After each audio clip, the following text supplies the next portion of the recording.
बहुत अच्छे से सुनना मेरी माताओं। कई माताओं के मन में संशय होता है कि हम 1 महीने का व्रत धारण करते हैं और उस बीच में रजस्वला धर्म आ जाता है। वो रजस्वला धर्म आता है तो हमारे महीने भर का नियम का क्या होता है? इस प्रसंग को थोड़ा ध्यान से सुनना। बार बार ये प्रसंग नहीं मिलेगा और पहले भी कथाओं में ये प्रसंग नहीं आया।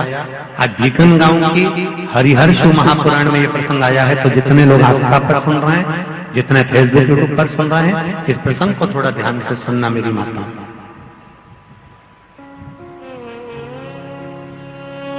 बहू ने अपने ससुर से कहा, पिताजी मैं कार्तिक के महीने के स्नान का नियम तो ले लेती हूँ। मैं कार्तिक के महीने, कोई माता कार्तिक के स्नान का नियम लेती है, कोई माघ महीने का स्नान का नियम लेती है, कोई चैत्र महीने के स्नान का नियम लेती हैं, कोई फागुन का लेती हैं, कोई बैसाख महीने के स्नान का नियम लेती हैं। कई माताओं की आदत रहती है, कई पुरुषों की आदत रहती है कि मैं 1 महीने तक कार्तिक का स्नान करूंगी। पर वो कार्तिक के स्नान में कुछ दिन ऐसे आ जाते हैं कि उसमें रजस्वला धर्म आ जाता है। अब वो रजो धर्म आ गया, रजस्वला धर्म आ गया, तो उस बीच में उसका नियम पूरा हुआ कि नहीं हुआ? उस बीच में वो 5-7 दिन जो स्नान के लिए नहीं गई, पूजन नहीं करी, तुलसी को जल नहीं चढ़ाया, शालिग्राम जी का पूजन या ठाकुर जी का श्रृंगार नहीं कर पाई, तुलसा महारानी का गीत नहीं गा पाई, तुलसी जी का दीप नहीं लगा पाई, तो उसको कार्तिक के महीने का, क्योंकि ये रजस्वला धर्म तो प्रत्येक महीने आना, नारी के लिए रजो धर्म तो हर महीने प्राप्त होना, तो हर महीने अगर रजो धर्म आना है तो कार्तिक महीने का फिर नियम पूरा कैसे हुआ? फिर नारी का नियम कैसे पूरा होगा? फिर नारी तो फिर नियम टूट गया, नियम टूट गया तो उसको कोई फल नहीं मिला। तो बहू ने अपने ससुर से कहा, एक साहूकार से, साहूकार की बहू ने कहा, ससुर जी मेरे मन के संशय को मिटा दो, मैं कार्तिक का स्नान करना चाहती हूँ और उस कार्तिक के स्नान में सबसे बड़ी अगर विघ्नता आती है तो मेरे 7 दिन 5 दिन जो रजो धर्म के जाएंगे, वो रजो धर्म में मेरा नियम टूट जाएगा। उस नियम को पूरा कैसे किया?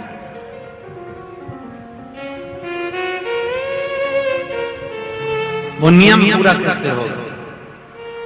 कार्तिक के महीने का स्नान करने वाले जरा ध्यान देंगे, चाहे बैसाख का स्नान करें, चाहे माघ का स्नान करें, मेरी माताओं का रजो धर्म 7 दिन 1 महीने के अंदर आ ही जाता, और आया तो वो नियम टूटा। उस नियम को पूर्ण कैसे करा जाए? कहा, साहूकार ने कहा कि बहू मैं इतना विद्वान तो नहीं हूं, ज्ञानी तो नहीं हूं, पर मैं मेरे गुरु से इस बात को स्मरण कर आऊंगा।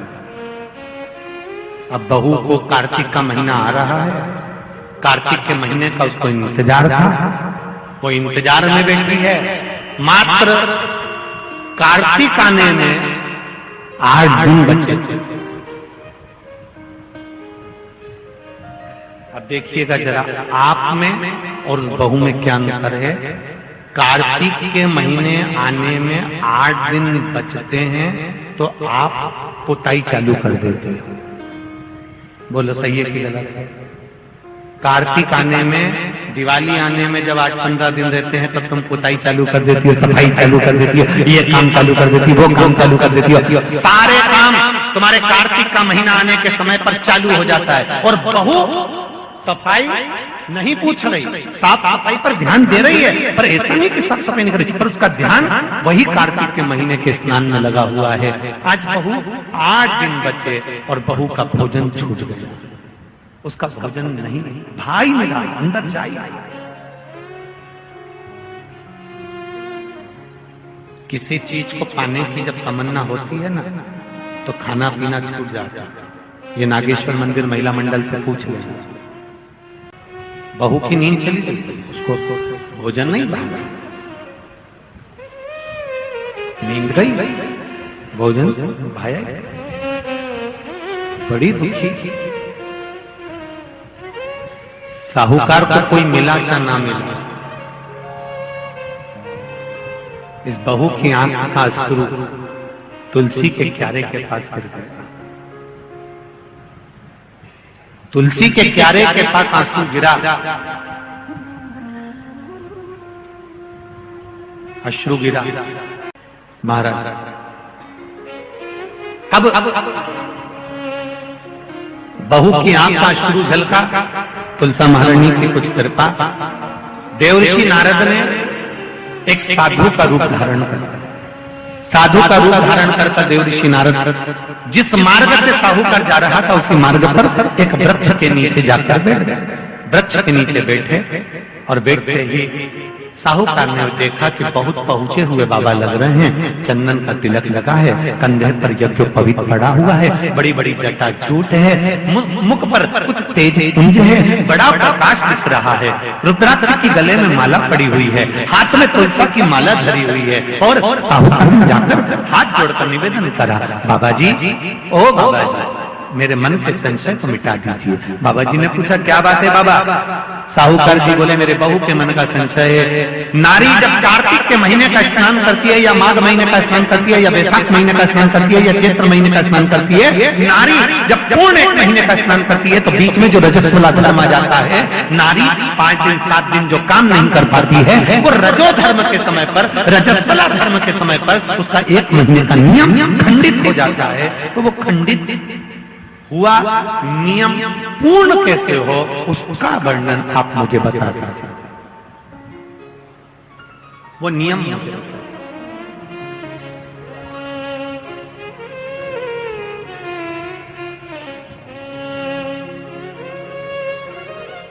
संत के रूप में बैठे हुए देवऋषि नारद, श्रीमन नारायण, श्रीमन श्रीमन नारायण। 7 बार देवऋषि नारद ने नारायण नारायण नारायण नारायण कहा। कहने पर देवऋषि नारद ने बोला, सुनो साहूकार जी, सुबह के समय पर जब आपकी बहू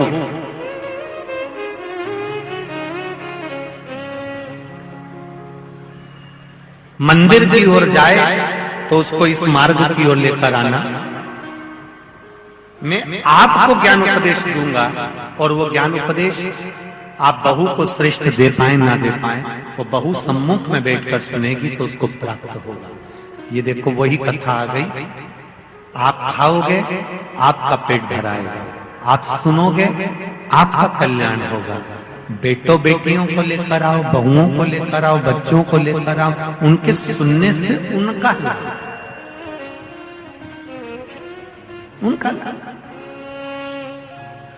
साहूकार घर गए, बहू से कहा, बेटा एक संत अपने गांव में आए हुए हैं और वृक्ष के नीचे बैठे हुए हैं, चलो आप चलकर उनसे अपने प्रश्न को कर लो। बहू ने भगवान का नाम लिया, स्मरण करती हुई बहू पहुंची और बहू ने जाकर तुरंत हाथ जोड़कर निवेदन किया, बाबा जी 1 महीने तक नारी कार्तिक का स्नान करती है, 1 महीने तक नारी माघ का स्नान करती है, 1 महीने तक नारी वैशाख का स्नान करती है, 1 महीने तक नारी चैत्र का स्नान करती है, बीच में अधिक मास का स्नान करती है। उस बीच में नारी का जो रजो धर्म आ जाता है, रजस्वला धर्म आ जाता है, उस समय पर नारी का जो करा हुआ व्रत है 1 महीने का, वो खंडित हो जाता है। उस व्रत की पूर्णता कैसे मानी जाए? तो उस समय पर देवऋषि नारद जो संत के वेश में थे, उन्होंने कहा कि बहू एक काम करो, पुत्री कार्तिक महीने के पीछे के जो 5 दिन 7 दिन पचवीगन के होते हैं, अगर नारी का रजस्वला धर्म बीच में आ जाता है तो पीछे के 5-7 दिन में से अगर 1 दिन भी नारी ब्रह्म मुहूर्त का स्नान कर कर, सुबह का स्नान कर कर तुलसी में दीप प्रज्वलित कर देती है तो उसके बीच का जो खंडित भाग है वो समाप्त हो जाता है, उसे पूर्ण फल की प्राप्ति। अब फिर सुन लीजिए अच्छे से, अगर मान लो वो पचवीगन में ही नारी का रजो धर्म आ गया तो